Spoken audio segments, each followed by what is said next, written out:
Hello, everyone, and welcome to RHAP. We are here tonight to recap our Wednesday night episode of Big Brother 26. And what an episode! What an intense episode of television. As we finally saw the confrontation that they cut from the feeds. Of course, did we really see it? Did we really see all of it? They cut it from the feeds. There's a reason they cut it, right? But we are here to talk through it all. I'm, of course, your host, Taran Armstrong, and with me tonight to talk through this episode, it's Mike Bloom. How you doing, Mike? Taran, I'm doing well. There's a lot to get into, and I'm ready to bite into this like a nice savory biscuit, because I love biscuits. Well, also with us, I don't know if she likes biscuits, but it's Chantele. How you doing, Chantele? I'm doing well. I definitely do not like biscuits as well as Mike does over here. But I'm happy this is my first recap episode of the season. That means we're getting into the flow of things. So I'm excited to be here to talk to you about all the going on ins that happens in that house this week. Yes. All right. Well, let's get into it because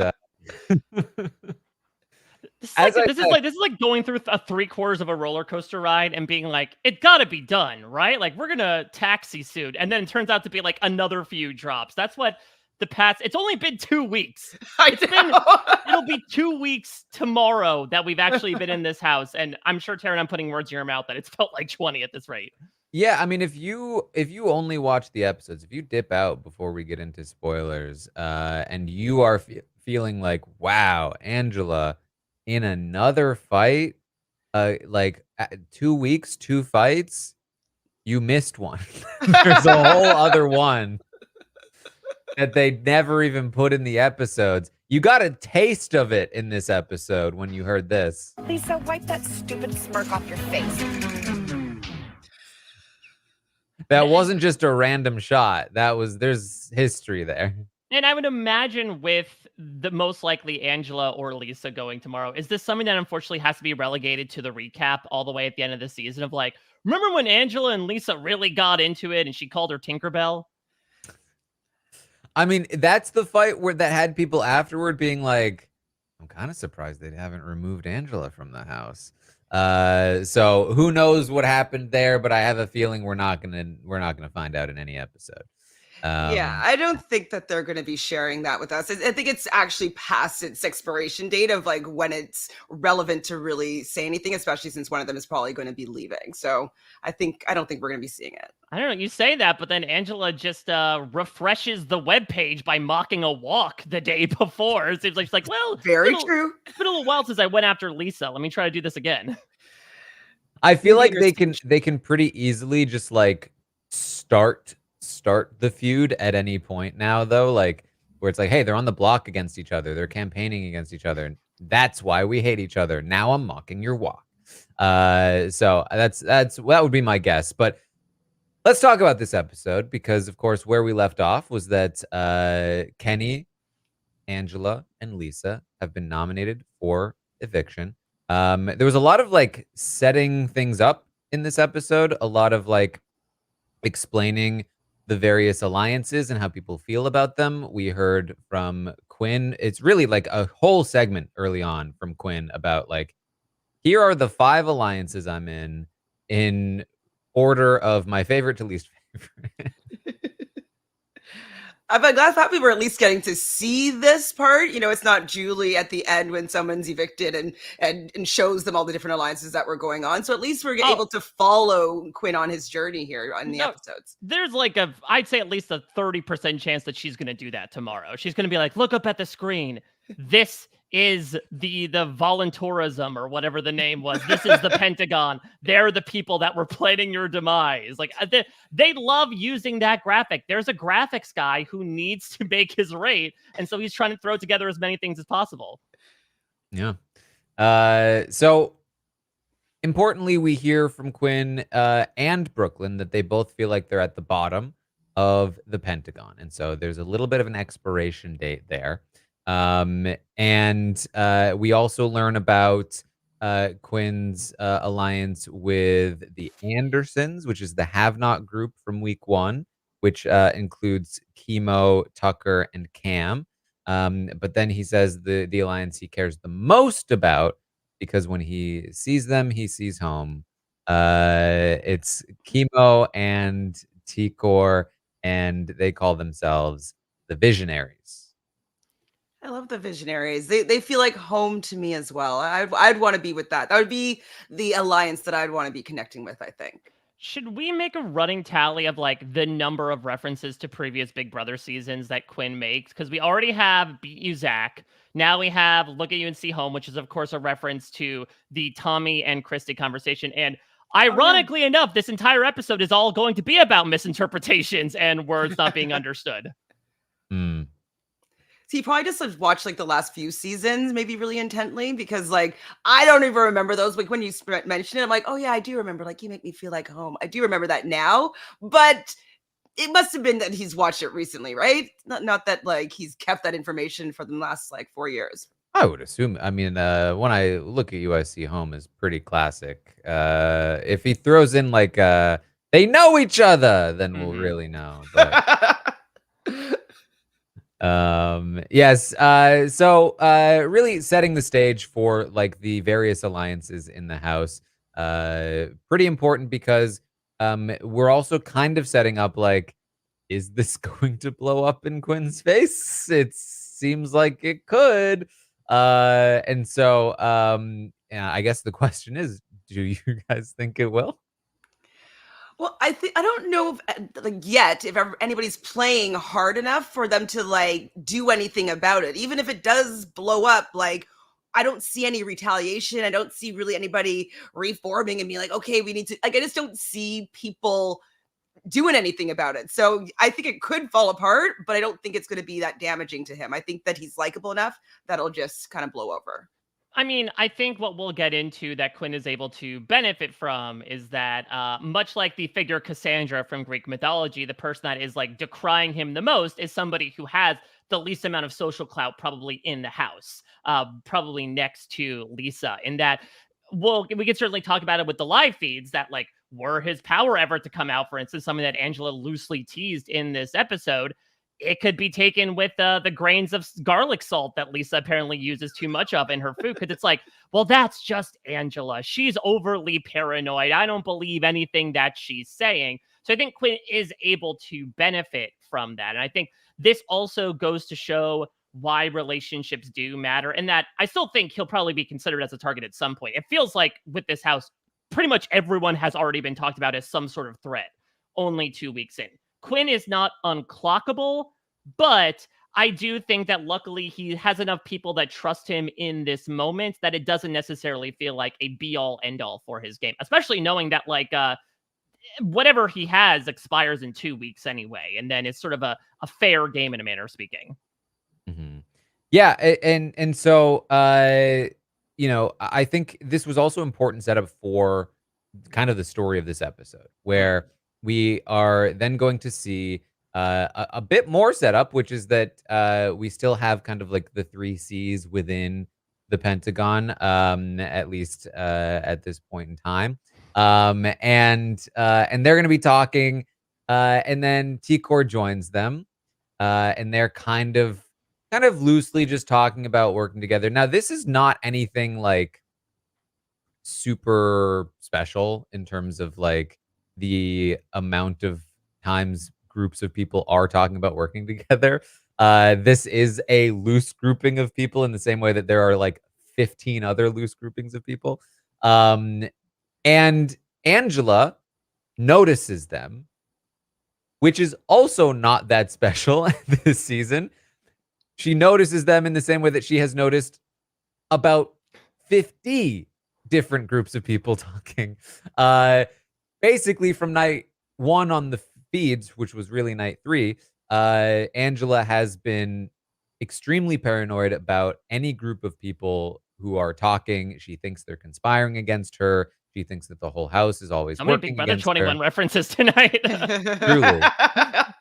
And so I will give you my interpretation, my read on the situation, which is that, of course, Angela went to Quinn to say, hey, go look out the window. That's the group. Not to say that we should work with, but to say that's the group. They're working together. Do I think that there were racial undertones to that grouping? It's always possible. But what we do know from the context is that she has basically done that with like a billion different groupings of people. This is a very common practice for Angela. And so I think from my perspective, at least, in the amount that this could be sort of like an innocent, like pointing out of a group of people, it seems like it probably would be from this point, at this point, I should say. But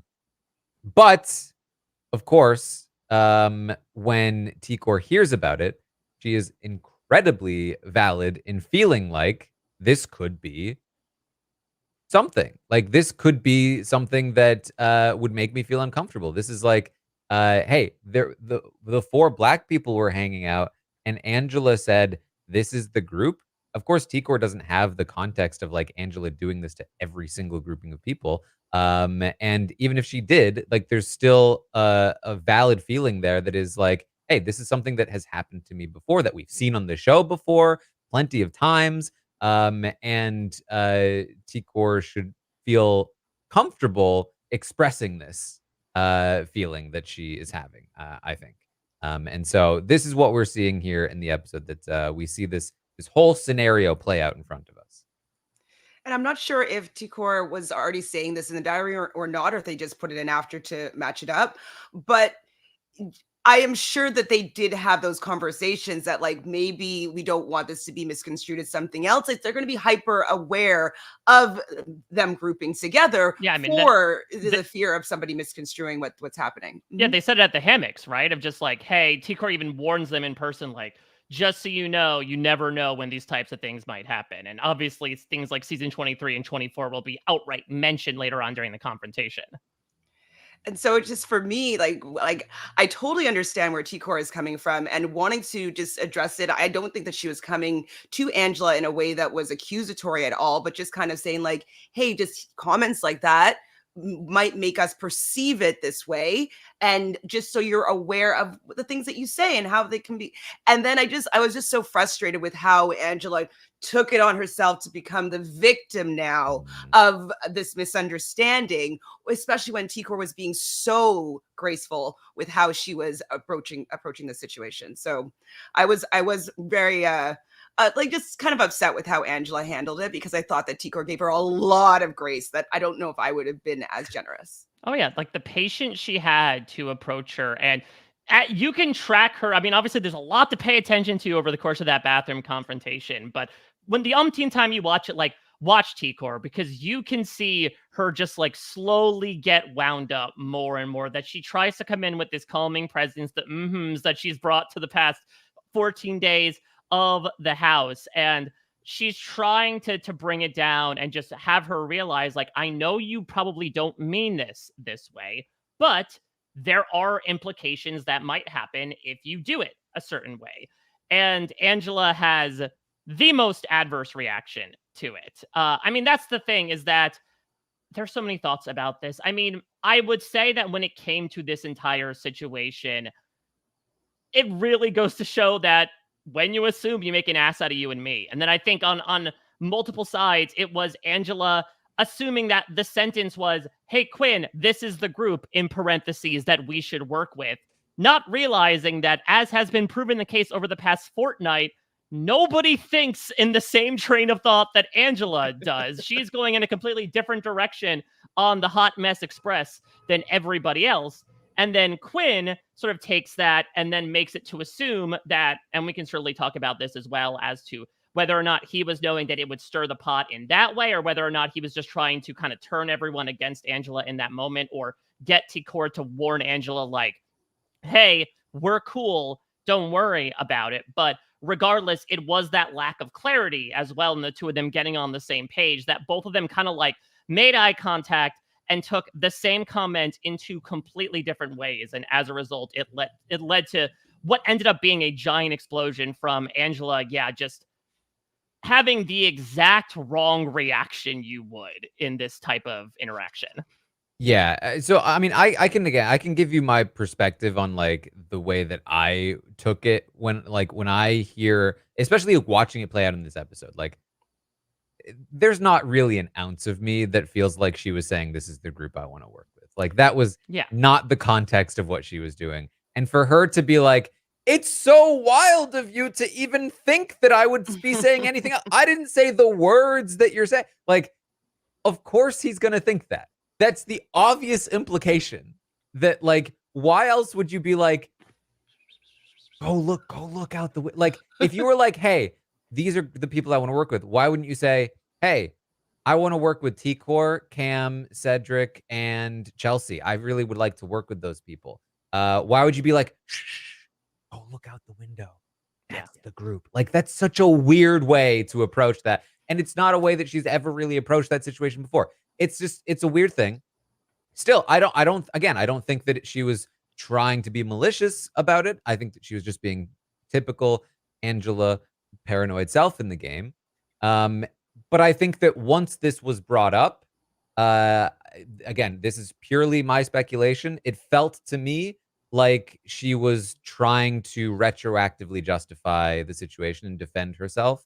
Obviously, she's not going to like, maybe she might not have like the awareness to be like, listen, I'm extremely paranoid and I think that about every single group. Like, instead, the defense she came up with was a little bit less sensical.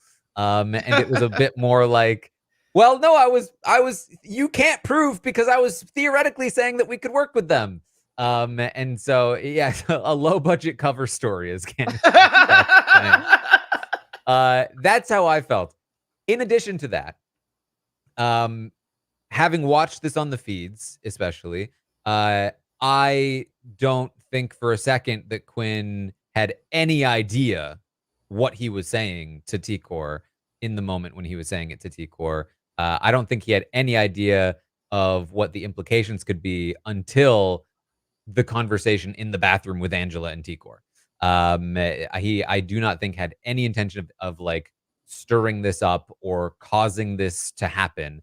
The conversation outside in the backyard that night was like they were just generally talking about Angela's paranoia, and this was like, oh, speaking of, you'll never believe what she did earlier. She was pointing out this group, and I'm like, yo, we want to work with these people. Why are you being like this? So like he was certainly like piling onto Angela's paranoia, but I do not believe that he was trying to be like, hey, T-Core, you'll never believe how racist Angela is for pointing out this group. I don't think he recognized that angle of it from my perspective.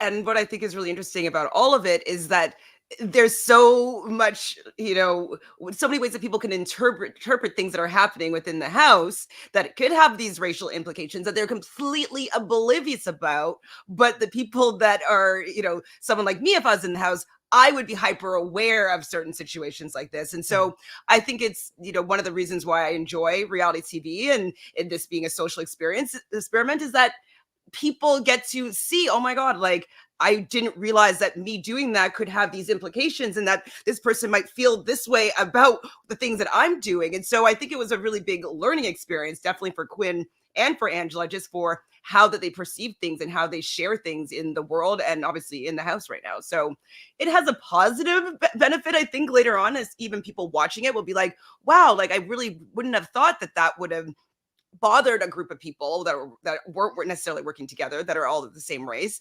But now I might be a little bit more aware of that in the future. Like it's the lack of awareness that I'm shocked by, but there's people in this world that aren't really seeing everything. And look, what I will say is that, again, I think Angela handled this pretty much the textbook definition of how to not handle this, which was to make it immediately and incredibly all about herself in the moment, where when T-Core again comes in just saying, hey, this is the way it could come across, she immediately interrupts her and says, oh, don't bring that up. Which again, on paper is a bad thing to say in response. More than on paper. Yeah, but she does end up, when we can talk about that apology scene later on where the two of them reconcile. What I am intrigued by is that, obviously I think there were some thoughts about implications on the fan base's end based on the fact that we got so much cut out basically every time a confrontation like this was mentioned on the feeds. For a while, though, you have DRs from people like Cedric, like Chelsea, being like, oh, Angela is correctly clocking that 3/5 of the Pentagon are here, that the 3 core members of the Pentagon, the 3 Cs, are together. That's something that I want to nip in the bud. And so, again, I think it is interesting, and I think incredibly validating that they do eventually, T-Core does bring up, again, the implications behind everything. But I'll admit, for a while, I thought, like, after maybe some editing that definitely painted Angela as somebody that was, tearing into somebody like Matt and maybe obfuscating some of the stuff that he was doing in the first week. It was an interesting way to see people, maybe for one of the first times in this game, clocking the DR like, oh no, Angela's onto us. Well, I think like the thing about this too is that, and I think this is like a really important point to get across, which is that they intentionally cut all of this as much as possible from the feeds so that they could craft the narrative that they wanted the most in their episode. And so given how they handled the Luke situation last year, the Kyle situation prior to that, it is not surprising to me at all that they have an abundance of diary rooms that are like, well, she's right though. Because they, I think, will go out of their way to try to justify as much as possible, and sort of like sterilize as much as possible, because they don't love getting into the nitty-gritty of these kinds of situations. For sure. And I think that's why they're hiding the reality of what happened and instead showing their version of what happened, because what we saw is not the reality. It was an edit, and we have already seen plenty of times this season just how easily an edit can be manipulated. And I also think that with Angela, I think that, with her reaction, I think that she's probably in that diary room a lot being like, this is like my life. This is my family. Like, I can't be looking like that I'm racist. Like, I think that she might've gone on and in the diary room about how she was going to be perceived. And maybe maybe she was threatening to quit or something like that. So maybe they made some sort of concessions that I'm like, okay, you know what? Like, if there's anything talked about it, we will protect you here. And so that could have also been an agreement that was made with Angela, because I was like, yes, I do agree that they want to like shape the narrative, but I think also they were maybe trying to protect Angela a little bit just because of her reaction. It must have been quite as big in the diary room as well. Yeah, and I've been trying to like correct this for myself, is like, I don't think that they care about Angela at all. I don't think they're protecting Angela. I think they're very much just protecting themselves in terms of like. Could agree with Although that. the person that's protecting Angela the most is Angela's employer when she removed her information from the right. website. Like if they cared about protecting Angela, they wouldn't have edited her to be the way that she was the previous week when she was getting calls to her work, because of the edit that she received and the edit that Matt received. The reason that they're maybe quote unquote protecting Angela in this circumstance is because it impacts them, not because it impacts her. So trying to put on my best T-Core hat on right now and be generous with production, okay? But yes, I mean, so kind of like, so this was a classic demonstration of like white fragility and the ways in which like somebody like T-Core, who is just trying to, as Chantele, you pointed out, very gracefully sort of explain the situation. Like, I guess like just like try to like wrap your head around the idea that like T-Core just feels a way about a thing that happened in the house. She wants to be able to just like talk about it with some of her friends and allies in the house. And then it gets back to Angela and it blows up into a massive thing. And T-Core is just trying to explain, like, this does not have to be a massive thing. It's just a feeling that I had. And the second she starts to bring that up, Angela, whoa, no, don't even bring that up. Don't even bring that into this. No. And it's just like, it's so invalidating for T-Core's experience and her feelings and what she's trying to get across. Because it's just all about Angela, and she is not willing to like accept the conversation and have the conversation. It's not this like binary process of like, I am not racist, therefore your feelings are invalid and this should not even be brought up as a topic of conversation. Like that's just a wild thing to do to somebody, because it again just completely ignores their experience. And like it's okay to have this conversation. And you could see T-Core getting increasingly frustrated as she continually got shut down in that moment. And then later she's in the backyard, and this is where really is frustrating to watch, because it's like T-Core's like, now I feel guilty for bringing this up. And that happens extremely often, that like people are villainized for just wanting to have the conversation, not even trying to like accuse anybody of anything, just expressing their own feelings about their own experience. And then they are the bad guy because they brought this accusation to the table. Don't you know what this could make somebody look like? Don't you know the gravity of these kinds of words and accusations? Like, yeah, they're my life. Like, She approached the situation in my opinion the best way possible, and was given one of the worst responses possible. You don't think being like, oh, I like you, Cedric, was a good response? I mean, that was an entire other level. Imagine this sweet summer child, little old Cedric, just hanging out in the kitchen, and Angela comes tearing out like a bullet, being like, if anyone wants to ask, if I see you in a group, I don't think you're racist. And they're like, what are you talking about? And then she does like the Billy Madison and grabs Cedric and says, I would never, ever do that. And from my perspective, and maybe it's Cedric's coping mechanism, I don't know, but I saw like a hint of a smile. I saw like a little bit of him being like, what the hell is going on right now? Because again, this is unprompted. I don't believe that T-Core walked straight out to the backyard. She did not really inform anybody about, outside of the people in the backyard, about like what exactly was happening. So Cedric is just standing there out of context, trying to, I don't know, whip up a meringue or something. And here comes Angela cooking something else up and just falling into him. And he's just kind of pattering on the back saying, there. I have no idea what's going on. Mm-hmm. Yeah. I mean, that was wild when she grabs Cedric, and it's just like, but I love you. You know that. You know that I couldn't possibly. I know you do. I know you do. Like, oh boy, it was bad. It was bad. And then I'm wondering, has Go she ahead, never like just been in an environment with like more than maybe one or two Black people? Like, it's wild to me that she hasn't had this type of conversation with anybody before. Like, I would assume you're in your 50s, you have children, like you would have had this experience or had to talk about this experience. Like even your children might have had something similar happen in school and have the conversation at the dinner table about like, oh, this is what, it's shocking to me that the conversations hasn't happened before for her to realize the implications of her words. It's and her reaction, like it's just so innate.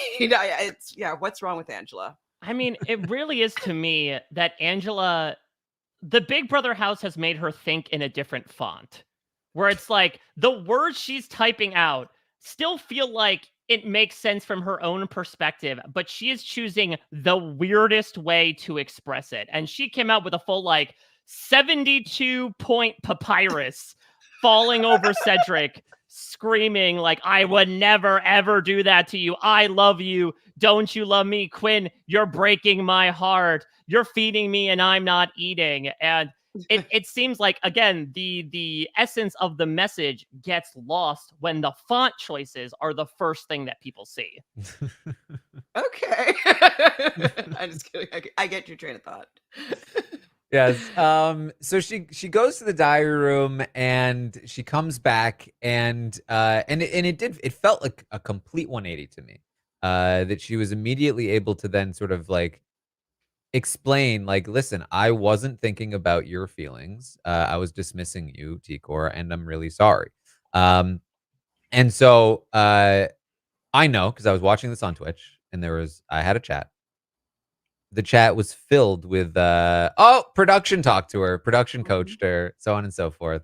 To which I was like, it does kind of feel that way a little bit. It does a little bit feel that way.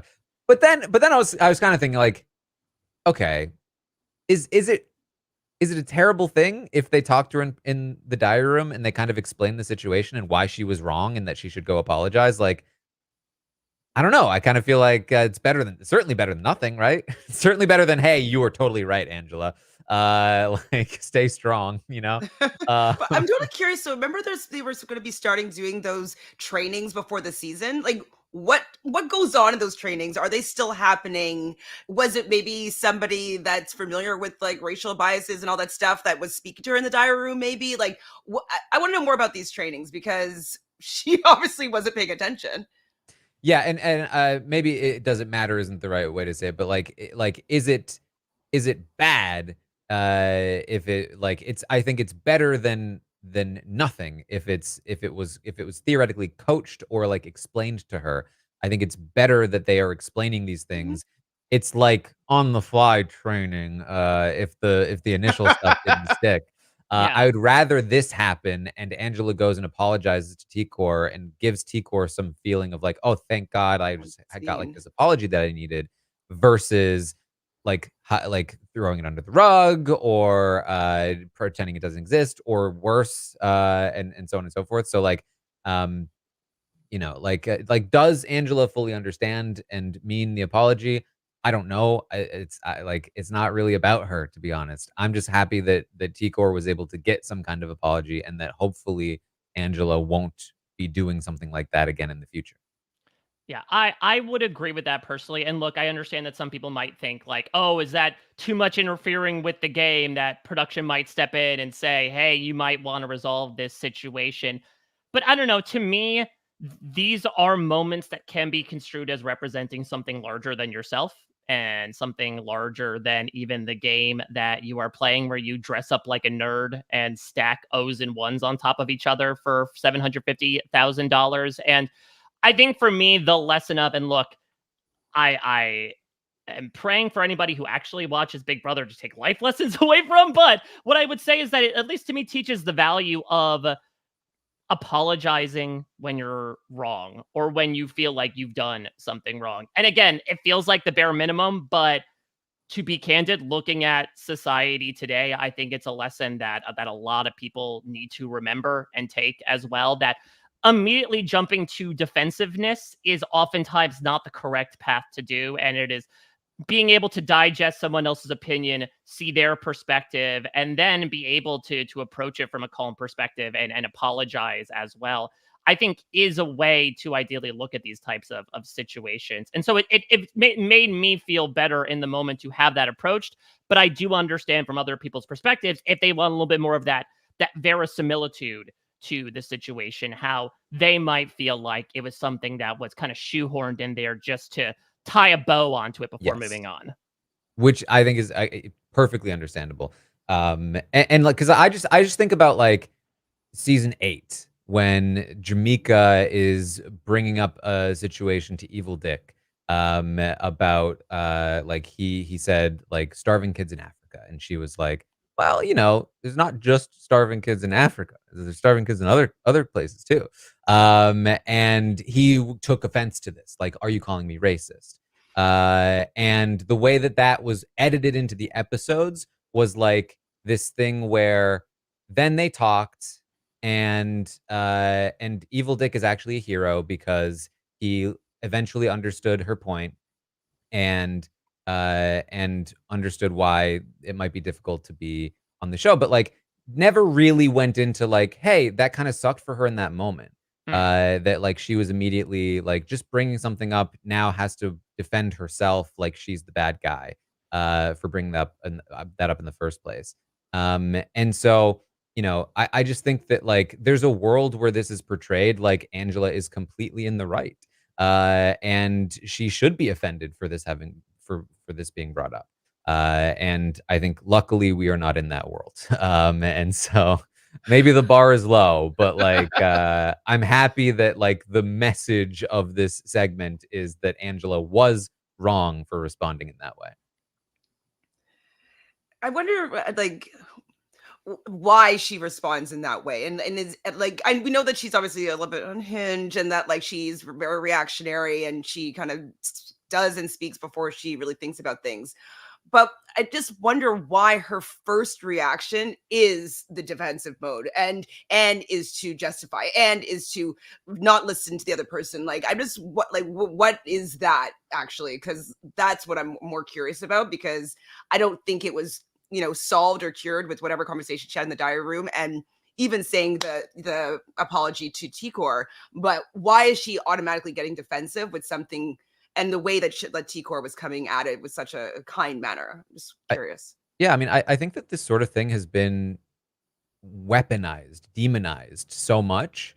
Like cancel culture and like, hey, you'd better be really careful if you're going to be talking about this stuff because you will be canceled until the end of time. And like, hey, it's really reasonable for somebody to be really worried about these things.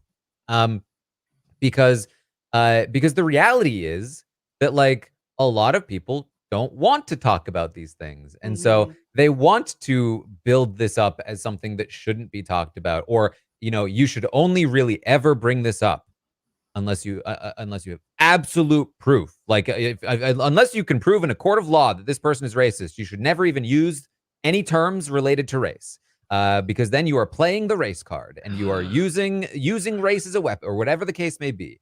And like, they should just be conversations.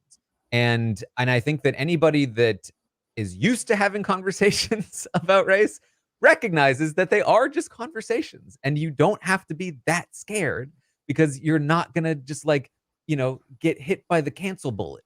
And so, I think that is built up as a way, intentionally or not, to put fear into people to prevent them from talking about these things, Right. and That's to exactly to invalidate the experiences so that Black people and other people who experience these kinds of issues feel less comfortable bringing their own issues up because, hey, it's a very serious matter and you should be very careful about talking about these things. I mean, I think also as well, Angela has kind of been simmering in a pot of paranoia too, where even from like an outside of a very cultural perspective, as this brings in, she has consistently thought that the entire house has been out to get her. This was the icing on top of this cake of, okay, everyone's working against you, and now you're being accused of racism, that I think caused. I mean, it's really tough to pick from what we've seen her biggest meltdown yet, but I think certainly the one that had some of the biggest, again, we keep going back to this word, implications in terms of the way that she reacted. And I would imagine her certainly jumping to, how does this reflect on me outside of the house as well? Yeah. Well, that's part of what we didn't see on the live feeds. We saw quite a bit of it, though. I was just kind of like, okay, I kind of saw most of this, to be fair. It really does make me worried about like what did it we showed. not see? Like, what really happened? So we see that, and I guess one more thing on the Quinn situation too, where it's like, and obviously, like, I don't know for sure where Quinn is at in all of this. I can give you my interpretation based on what I saw on the live feeds. I personally did not take from the diary room session that he was like giddy about this situation, or that he was knowingly causing this specific conversation to happen. I more took from it that like he was admitting like, this is kind of my fault. I was scheming when I told this to Tikor, not from a racial side of things, but just from a game perspective. And also, of course, it's not like as soon as Angela left the room, he was giggling in the bathroom. He was like kind of giggling in the diary room, which could have been days later. He could have been talking about a different situation. Like, this is how edits work. So, listen, and if that was what he meant, like, that's kind of weird. But it's just personally not how I immediately interpreted it. And I think we have to recognize again that in an edit, things can feel a certain way based on how it's portrayed. Yeah, I kind of agree with you with my feelings towards how his intentions when he said it. Like, yeah, maybe being a little bit mischievous and like, ooh, let's like, like put a separation between Angela and T-Core, who's like one of my closer allies. Like, I think it was more along more game wise, and also didn't realize the implications of what he was actually starting. He was igniting like a big fire here with just how he shared this information, and it's circling back to Angela. Yeah, and for what it's worth, maybe should have thought about it a little bit. Right, yeah. You know what I mean? Like maybe wouldn't have hurt to maybe realize the implications of what you were saying. Yeah, which is an important lesson to learn as well. I think that I don't think either Angela or Quinn are bad people, but that doesn't mean that they necessarily were completely behaving in the right as well. And that's what is messy about us as a species, and that is what's messy about conversations like this. But the important thing is that we're given the space and the airtime to allow conversations like this to happen. I'm glad that it eventually was shown before us. To your point, Taran, is it something that we saw completely uncut, completely in context? No, but something is better than nothing here. And I'm happy that it led to, at least in my opinion, experiencing this. I don't know if people in the chat agree. I think a really fruitful conversation about these types of things. And I'm sure it's going to be far from the last conversation about these, for the rest of reality TV history. Mm-hmm. All right. Well, we did also have a veto competition in this episode. It was 8 minutes long. This is wild. Like, thank goodness that the house provides so much drama that basically it prevents Big Brother from doing what they like to do and stuffing 2 segments worth of veto competition into one episode. Yeah. And not only was it like a shorter competition, but there was a distinct difference in this competition, how it worked, from like honestly years of this, pretty much this specific competition being played out. And some people might have noticed it, some people might not have noticed it, but like there's no running, right? Yeah. To get the no pieces. running. How this competition normally plays out is that you have to run back and forth, hitting like a button to reset a timer or like something along those lines. So you're putting this as like a take on the rock on the rocking horse back and forth 50 times and then place your little starfish to line them up. Is that like what you're considering a take on that Exactly. And then build a thing and use all of the pieces and so on and so forth, right? That is usually how this competition is run. But in this version of it, they were all just standing there working on a very difficult stacking challenge. And on top of the fact that all of these competitions have been much better than they normally are, this to me was like a big indication that like there's a good shot that they actually kind of listened. Maybe there's somebody new on the team. Like maybe they're just like, hey, like I think we need to change these and make it more equitable for everybody to be able to win all competitions. I'm not being like, ooh, let's get the really strong, fit guy to do the veto because they're going to probably win because it's going to be something that you need to be athletic for. So maybe there's a new person on the team. Well, I mean, new hire. What I will say is, I don't know how hot this tea is, but I do believe for reindeer games, they did maybe grab a little from the Survivor Challenge crew side of things, considering that they were in their off season. And I don't believe they were working on this season, obviously, because they were probably still, finishing things up or in the middle of shooting at the time that all this planning was going on. But what I will say is this does not feel terribly dissimilar to me from a Survivor Challenge, from the classic card stacking, which again is quite stationary. I think it goes to show that maybe the age of like Big Brother investing in spectacle first, perhaps over substance when it comes to challenges, might be on its way out. I hope so. I know. Like we did 25 up to season 25. Now season 26. We're just going in a new direction. That's like kind of back to how it used to be, back to the beginning. Mm-hmm. Yes. And so ultimately, this looked very hard. with the like little donutty looking discs. Yeah, though, can I just say, like, have these producers ever seen a number one in their life? In what world were these ones? These were the most thick ass ones I've ever seen in my life. The O's I got, the ones I was out on. Yeah, when I don't remember who made the comment, but I was like, oh wait, ones and O's? Like I was like, I didn't see it. I agree. It was squares and circles. Yes. Well, ultimately, we saw that Kenny comes out the winner, and he has something to say. I'm a fighter, I'm a winner, and I'm not going nowhere. Kenny. I mean, that's classic Kenny. We all know he's a fighter, he's a winner, and he's not going nowhere. Of course he is. Kenny. Gotta love him. I mean, this man, this guy is just his hairstyle flips as much as his volition to stay in this game of Big Brother. I wonder if they're gonna ever show the real Kenny, you know? I wonder. Well, what is the real Kenny to you? We'll get to it probably later on. Yeah. I mean, that's the thing. It's like, I mean, talking about edits. So like, what's happening here? Maybe it's like Kenny's like a Kaiser Soze type, that once he walks into the DR, that entire routine, the sad sack hood up persona that he had in the cast completely drops. And like, this is sweet Kenny K.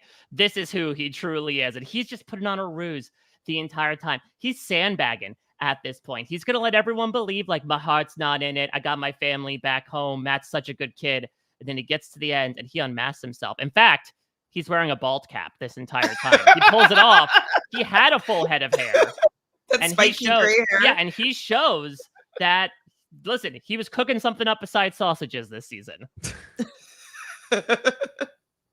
I mean, listen, you joke about this, but I guarantee you, if Kenny continues to stay in the game, at some point he is going to claim this was all strategy, and it's going to be a lie. But some people, especially if they only watch the show, are going to believe it. Dr. Will's strategy. Yeah. Okay. Well, Kenny won the veto. That, of course, means that as Chelsea laments, she will need to make another decision. And luckily for her, Tucker has a solution to her problem. Which, from our perspective, immediately follows up whatever the hell just spilled over into the kitchen of Angela throwing herself at Cedric. That all kind of simmers out, and Tucker's like, I got an idea. It's okay. Yeah, I can do it. You got me. And so Tucker. That's my Tucker. It's like, no neck. You come in with like a 45-degree angle. Like, I see it. I see it. I got it. Me. I'm good. Tuck me in on the block. Yeah, it's like, you better not tell me about your power. That's a big mistake. I got you flat. It's like he's trying to be like Columbo. Like, one more thing. I got an extra vote. Like, I think that Tucker is just, what a wild way to end that sequence too. Of like, again, so much heightened emotions, and Tucker's like, all right, now's my chance. Great. Just throw me up. And so like, and also you said it was like a chivalrous move for the house. Guess so. When like I kind of was thinking that it was worse, but the way that they've kind of framed it, I feel like he was just kind of trying to do a solid for Chelsea and like all the weird things that were going on, and there was probably more that was happening that we didn't see with the whole Angela and Tikor and that whole situation. And so it did seem from what they showed us that he was being chivalrous, and it was less like terrible game room, you're an idiot. A little bit less. Could it be that because Tucker was... Karen's like, no, absolutely not. Could it be that because there were other people that were perfectly willing to go on the block? Maybe Tucker, because he was in the kitchen, he was consistently reminded of his hatred of Lisa. And so, like, you mentioned it before on the updates, Taran, this is big Dustin energy, right? Of like, yes, I will flush her down. Yes, I will deliver the killing blow onto Lisa, and I will be the last thing she sees. She'll look to me on Thursday night as she watches her hopes and dreams get flushed away like the glitter out of my system that she put in my food. And so I do think you live by the petty, you die by the petty when it comes to Tucker. And so I do think, honestly, that might be a large reason why he decided to throw himself up here. Okay, I know he's being petty, but he really believes that she has a power. What if that power is that she can take herself off the block and send whoever she wants home? Like, he has no idea what the power could do. And so putting himself in harm's way when he thinks that she has the power is quite, that's pettiness, like really just glazing him over. And he's not really seeing that he could be actually out of the game. Mm-hmm. Yeah, I hate it. I don't like it. Don't be volunteering for the block like this, especially post veto. Like that's why. Like that's especially wild. But it's only because of that comp, I think, is that why people feel so confident in this. Right. You know, I don't mind sitting up there. I could beat these two women and get off the block. Right. That's the thing that's interesting is that we have kind of, because of the AI arena, accelerated the definition of pawn, where it is less so like, oh, you'll survive the eviction vote. And now it's become, well, you're most likely to win the competition before. So it's almost like a reverse backdoor where it's like, I'm going to put you up so you can win the veto or win the AI arena so that you probably will sit there. Though, again, I don't know how you watched that first AI arena competition, and maybe the thing is that the majority of them didn't, so they didn't necessarily see that it was pretty much like a walk through an art gallery and a Q&A afterwards, but I wouldn't necessarily think Tucker's a chalk pick to win if it's anything like the last one. Certainly.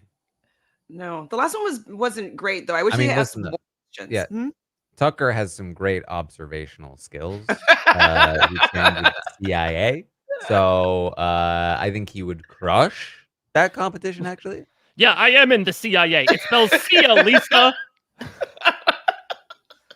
But that's the other thing as well. And it's wild because there's so much talk about, again, maybe we'll get into the live feeds about how like Lisa and Angela are committing two of the biggest cases of self-sabotage I think I've seen in quite some time in Big Brother history.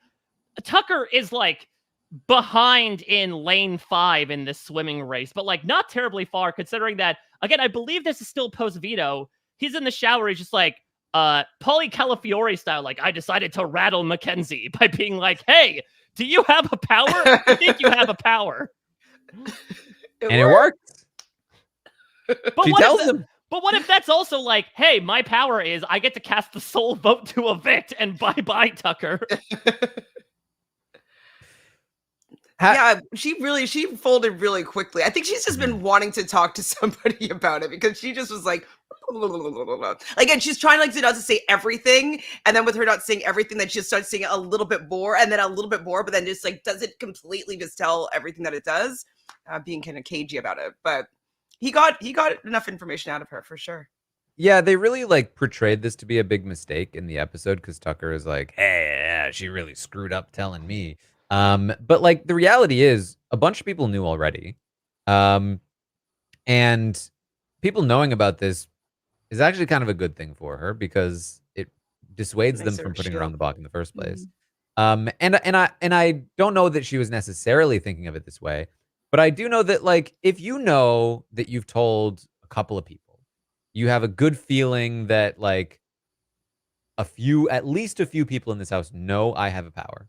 And then somebody else comes up to me and they say, listen, I know you have a power. Like there's a good chance they've been told that you have the power.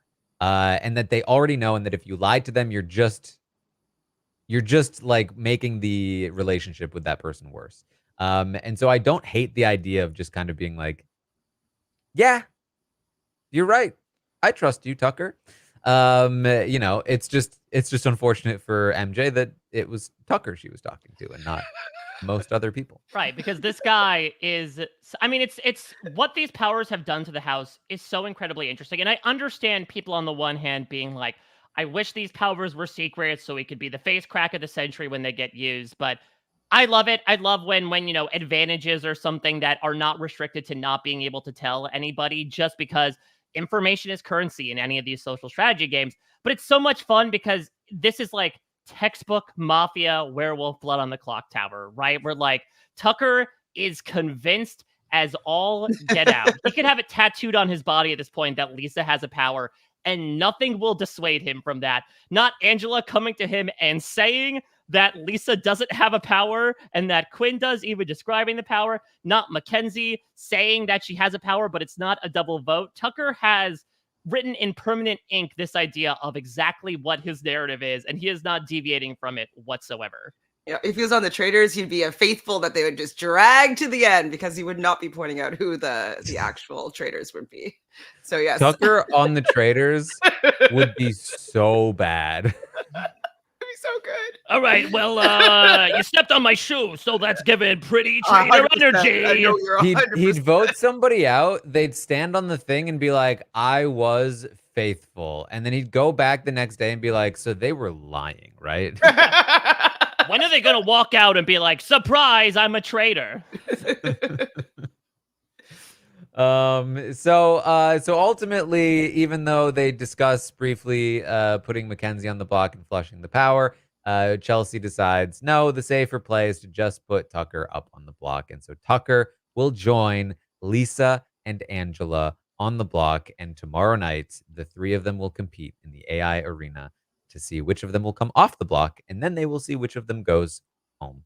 Yeah, and that's the thing, to mention it before about the power that Mackenzie had. I mean, to me, it's not a complete one-to-one with the super idol from Survivor, but to me, it's comparable in that most of the time, the prevailing strategy is to tell people about it, just because it's like this idea of flushing advantages, idols, powers is tough to do, especially with this guarantee from Mackenzie's perspective of like, I am safe no matter what. Like, if you put me up, then I use it and I'm safe another week. And in a game like Big Brother, where feasibly anybody could win power, Chelsea, I think, comes in with the correct perspective of like, yeah, do I really want to cause an enemy that can immediately win HOH the next week and be like, who should I go after? How about the person that purposely put me up just to flush my power? Not only that, the good news is that this power refers to like the big spooky gods of the Big Brother religion, which is America.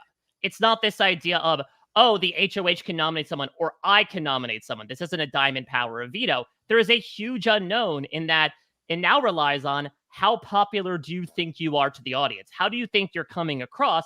And do you want to make a surefire bet that you think someone that's close to you or even yourself won't go up just based on, well, this is how I think we're being perceived in the house right now?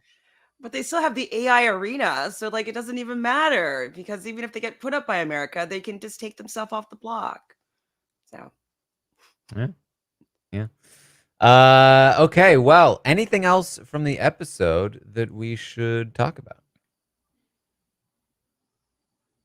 All right. I don't think so.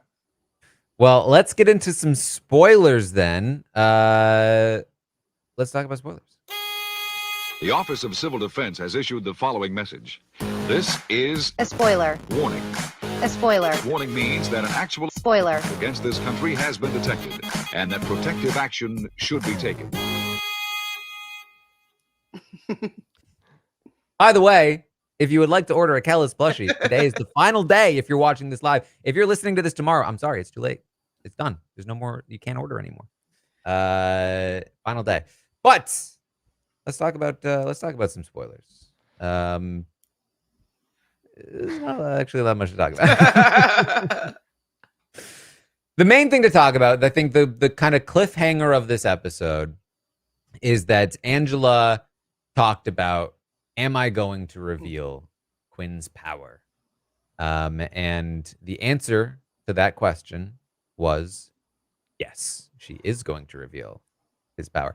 She said, I only when it benefits my game. Now, the irony of that statement is, we talked about this already.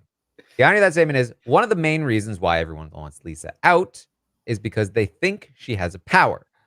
Now, Angela was told like day 2 or something that Quinn has this power. Angela also theoretically knows that one power was given out per group of 8 house guests that entered the game. She also theoretically knows that Lisa was in the same group as Quinn. But for whatever reason, in the 2 weeks that she has known that Quinn has had this power, she has not made the connection that both Quinn and Lisa cannot have powers at the same time.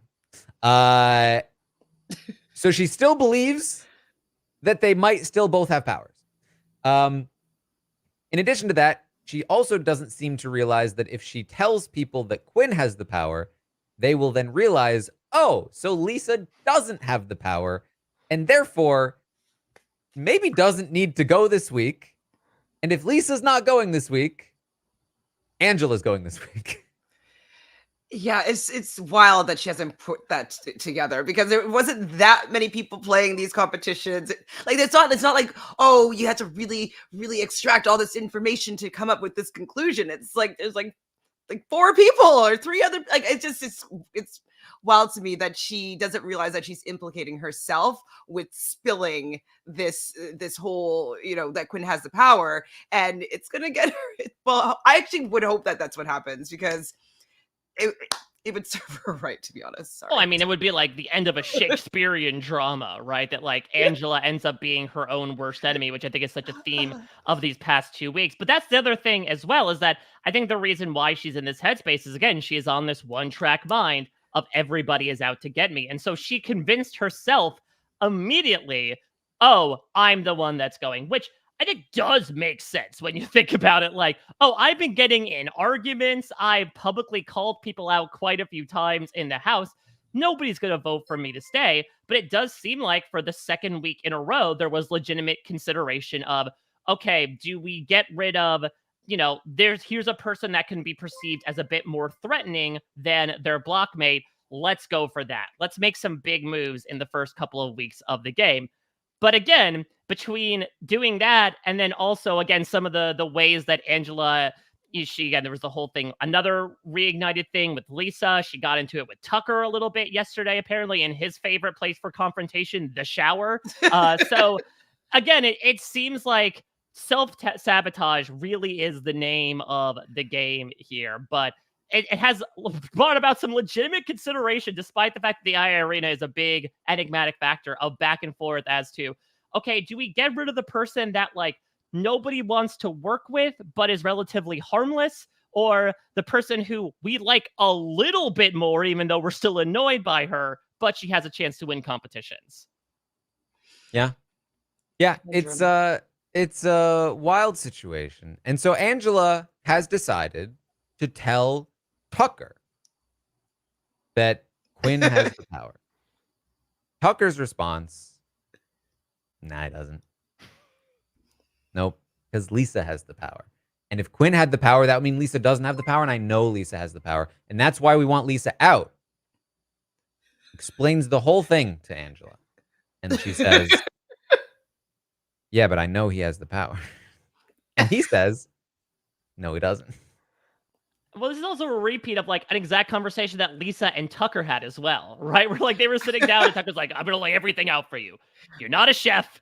You voted for Matt and you have the power. And Lisa's like, none of those 3 things are true. And he's like, sure. Okay. You're not helping your case here. It's because she was lying about the vote, though, that it's just like, because she was lying about the vote, that means everything else that she is saying is a lie. And so that's what caught him up and her up as well, with not being able to make him believe her. Yes. Now, things got a little more interesting when Tucker then later talked to Chemo and mentioned that that Angela had said that Quinn has the power, and Chemo said, oh, he does. But it's a good thing. He'll use it to help us. We should protect him. And so it was confirmed to Tucker, and Tucker's like, so Lisa doesn't have it, huh? No, Quinn has it. Does he actually believe him, though? Jeez. So now he believes it. And today, in fact, shortly before this episode aired, Tucker said to Chelsea, I know who really has the power, and it's not Lisa. But then he follows it up with, I'm not going to say who it is, but if I'm evicted, I'm going to whisper it in your ear on the way out, which is... Why are you writing the ending to your own story? You know what? Like, let's get him out so then I can get the information. Okay, perfect. I don't think it's going to happen, but... So, but let me just back this up too, because not only does he say I'll whisper it in your ear if I get evicted, which theoretically would incentivize somebody to then evict him so that they will then find the information out. Of course. But he's making the same mistake that Angela's making after having just explained to Angela why it's a mistake. He wants Lisa out He's on the block next to Lisa. Don't tell him that she doesn't have the power and there's no reason. And he's to evict her. explaining that Lisa does not have the power. And in even fact, if you, he knows who does have it. He has access to the power. It's incredible. It's so much fun. This I'm is our having Columbo, you know. Yeah, exactly. I've got everything figured out. Here's my board. Like I'm obsessed with it. I love it. I mean, this guy is giving like pooch but Bumbling- safe. Like a little bit, bumbling like, all right, I've got a big brain plan of how this is all gonna break perfectly for me. And the fact that he does not realize the pure irony of the fact that in a different world, I think, again, it could have been a very different situation where, like, if much like Quinn, if he wasn't surrounded by people that had decided to keep him in the game, they could easily be like, all right, that's a really nice thing you served up to me, Tucker. Yeah, sure. We'll get rid of you then. Wait, you know what? We don't need 2 or 3 extra eviction votes. We'll just vote you out with the ones we have. Yep. Pretty much. Shocking. I think he's going to stay, though. But yeah, he shouldn't, though, especially for this. He's probably fine. But just what are we doing here? Like, I mean, he people shouldn't should be. He shouldn't even in this situation to begin with, let alone be doing stuff that could theoretically like get him sent home. Who was she going to put up instead if he hadn't have been so generous and gracious? Probably would have been Cam, maybe Leah. Who knows? We never really got a chance to see her talk about it after the initial noms because he volunteered so quickly. Yeah, it's annoying that we couldn't see her full, game plan and like see exactly what she was willing to set up and all that stuff. Not for nothing. I'm annoyed about that. And I do love though that poor Chelsea has just been subject to like so many last minute plans in her ear right when things are about to start, right? Like, of course, we had the whole Michigas where Cam and Cedric independently sort of offer themselves up as pawns as she's walking down to do nominations. Then, as we saw in the episode, Tucker approaches her the morning of the veto ceremony being like, I know you're going to put me up, but here's a wild idea. How about Mackenzie? And so Chelsea has been somebody that just has had all these wild options thrown at them by people who are all sort of in a contest to screw themselves over the most. I mean, again, she was somebody who had Kenny approaching her, which was kind of obfuscated in the episodes, being like, yeah, you know what? You should probably put me up. I think it's okay. You know what? I'm feeling it. I'm feeling it right now. But then I'll have like a 2-day period where I'm not feeling it, but then I'll be feeling it again 2 days from then. Yeah. Speaking of Kenny, he wants to quit again. That's why we brought up this clip.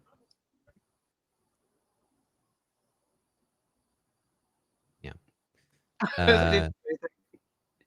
We didn't hear anything, though. Oh, you didn't hear the clip. I thought you were apologize. just out of pure derision for him. Let me give it one more time. I'm a fighter, I'm a winner, and I'm not going nowhere. Yeah, Chantele, what's your take on this? With Kenny, I'm just like I said it before. I think I was on the roundtable last week when I said this. It was just like there's so many people that really want to be on this show, on this season, that would do anything to participate. And like when things aren't going his way, he wants to maybe quit. Nah, I don't want to play anymore. And I don't know. I just don't really like. It's just not fun for me to watch. Like it's just he can go. Like go then, please. It's tough because like. On the one hand, obviously, the quitter discourse is something that has been in these reality TV streets rather recently with Survivor 45. And I have been someone that has been more on the side of like, I can understand if people sign up for an experience thinking it's one thing and then just mentally they're in a different space. Hell, it was brought up on the roundtable last night that someone like Vanessa Rousseau had a very tough week 1 where your mind's not in the right space. You're missing home too much. And so I don't begrudge Kenny necessarily for like having those feelings in the first week of like, listen, sure. I thought it was going to be one thing. It was another thing. What I would say though, is then the solution to that would be leave the game. If you want to quit, to quote a big power player from last season in her very first Survivor season. And so I think that's where my sort of disappointment comes in, is that if he feels like the 750K is truly not worth it, if he has already started making his pitch to be put on the block on Tuesday, then for me, it's just a matter of what are we doing here? This is a guy that will permanently fill up a 3rd seed. That then takes away a lot of drama of the 3 nominee twist. It gives another chance for him to win another competition inexplicably and keep staying in the house and get dragged along. And unless he has that bald cap reveal, then it just feels like we're kind of having a non-player as our 16th house guest. And so for me, look, I know it screws with the plans, but if Kenny truly feels like this is not the game for him, I understand that decision. But then I would say follow through with said decision. If this really isn't the game for you, leave that game. Yeah, I want to quit. I don't want to be voted out. Like, it just ruins an entire week. Like, no, just go. You don't want to be here. End it, and let's continue on with the game with people that do want to play. I know if I was in the house, though, like having someone that wants to quit, like that means they'll never win. Maybe you drag them along to the end. I remember Taylor was suggesting that as the strategy for a player.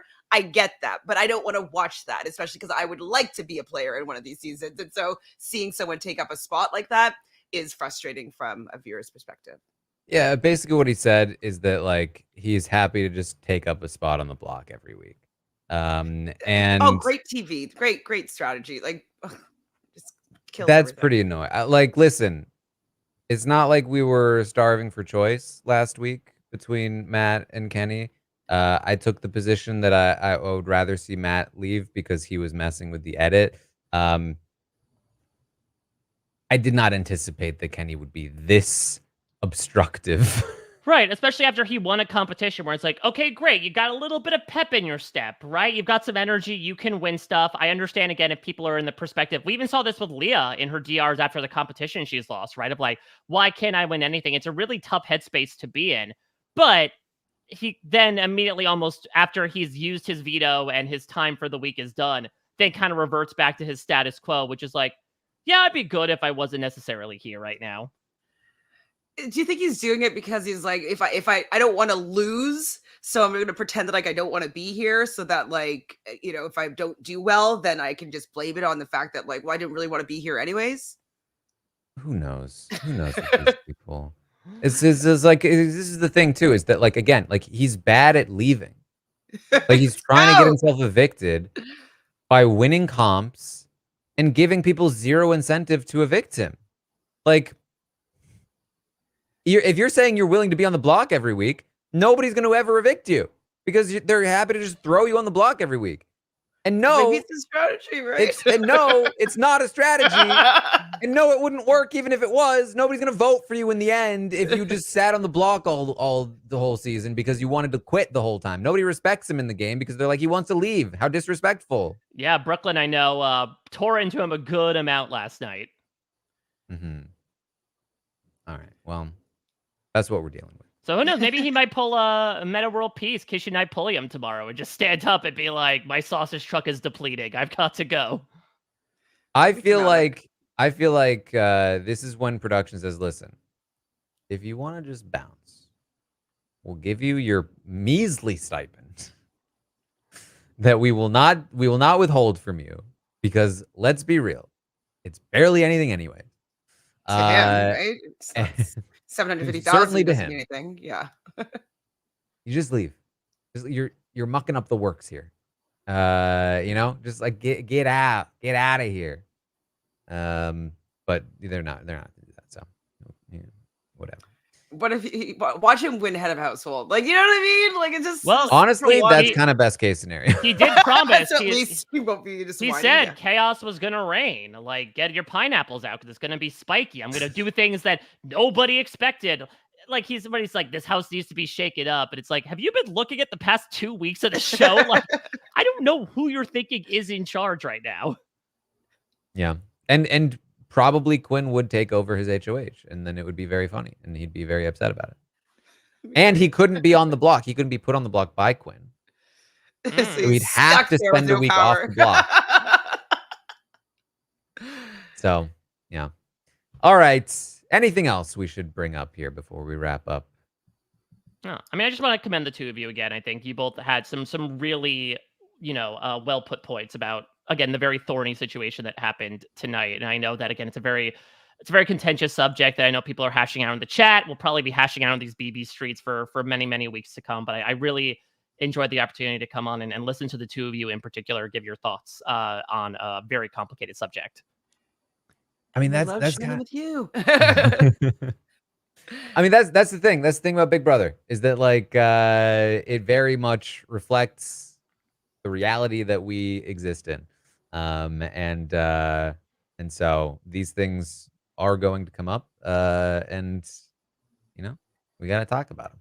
I mean, I like talking about I like talking, and so talk about these things. Yeah. It's cathartic. You know what I mean?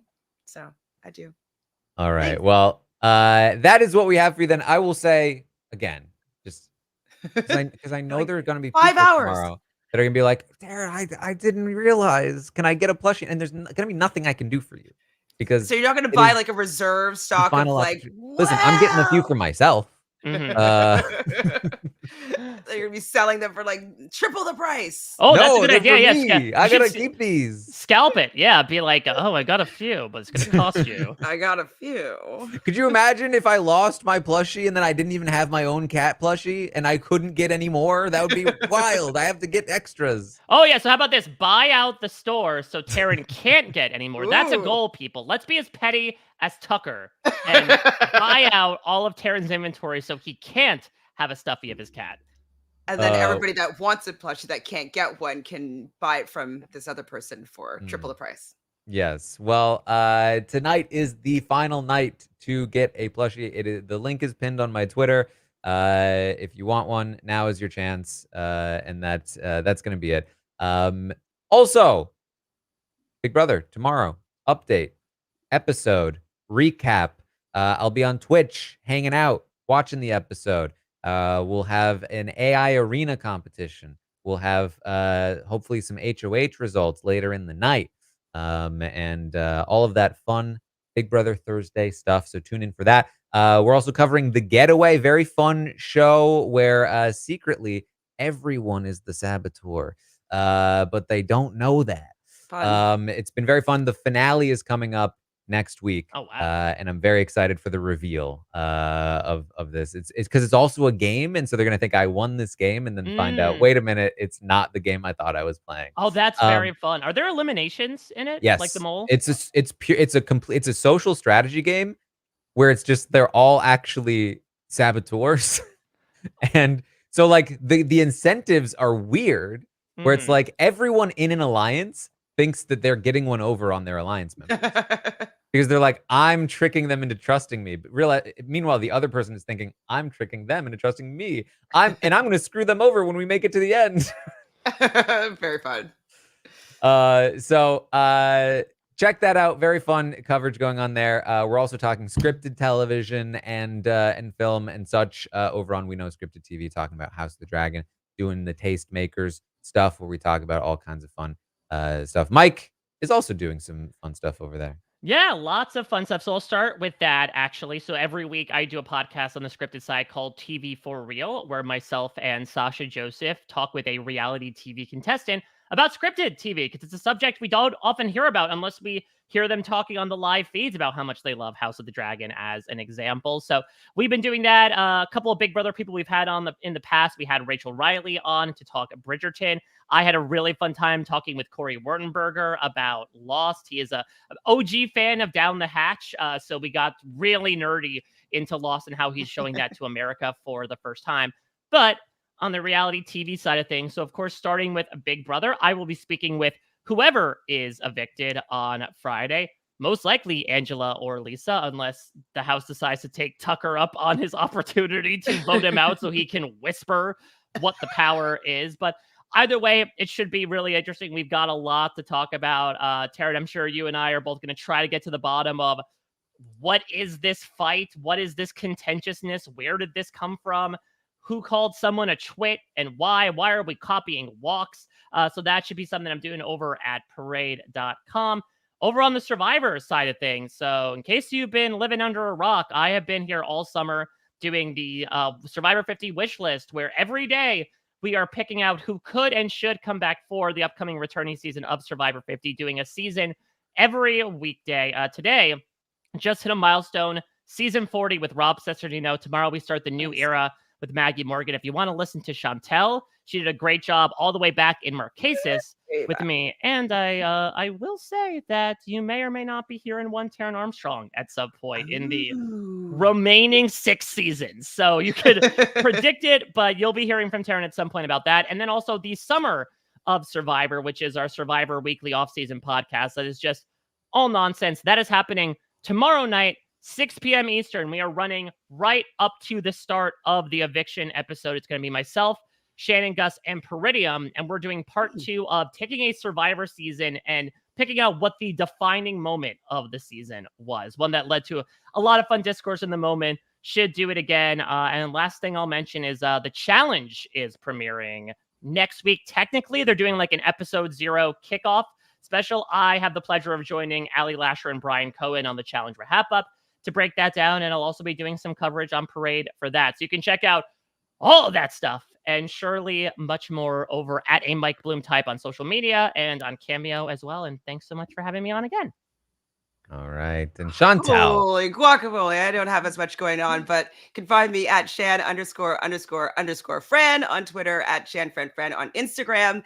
And speaking of the challenge, Matthew, that speaks with me about the challenge on my channel, Reality Realness with 3 S's, are going to go live tomorrow because he did a survey, a little questionnaire talking about the cast of season 40. And so I don't know all the questions that he's asked, but he proposed it to Twitter, and 600 people have responded. And so he's going to share the results with me on my channel tomorrow at 12 p.m. Eastern. And I'm going to also give my own thoughts on what I think these answers are to these questionnaires.